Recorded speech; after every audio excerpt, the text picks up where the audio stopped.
An ice box almost completely filled with ice at 0 degree is dipped into large volume of water at 20 degrees Celsius.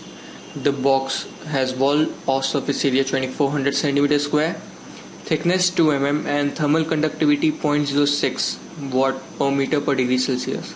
Calculate the rate at which ice melts in the box, and the latent heat of fusion of ice is given as 3 into 10 to the power 5 joule per kg. Okay, so first of all, writing the data, I have temperature of ice is 0 degree, the temperature of water is 20 degree, the surface area is 2400 centimeter square or 2400 into 10 to the power minus 4 meter square, thickness is 2 mm, and the conductivity, that is the value of K, is given by 0.06 watt per meter per degree Celsius.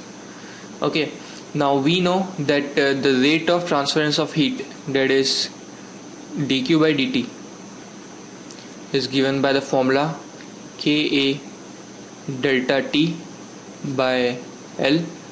Here L is thickness, A is the surface area, delta T is the temperature difference.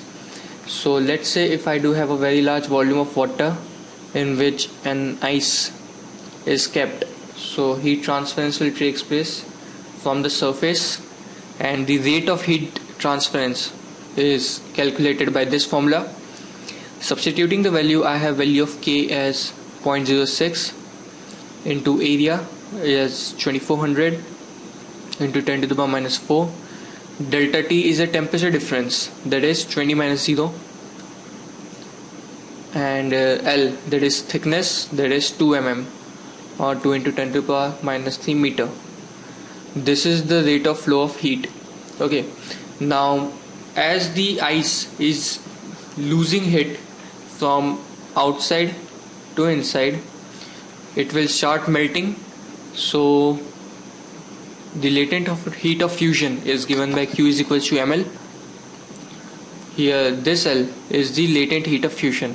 We should write it as capital L. Okay, now differentiating both sides with respect to T, I have dq by dt as L into dm by dt. Okay, we have to calculate the rate at which ice melts. I do have value of dq by dt, I do have a value of L. So just substituting the values, I have dm by dt is equals to dq by dt, that is 0.06 into 2400 into 10 to the power minus 4 into 20 divided by 2 into 10 to the power minus 3 by L. Here the value of L is 3 into 10 to the power 5. On solving this, I get the value of dm by dt is 1.52 kg per hour. That is my answer.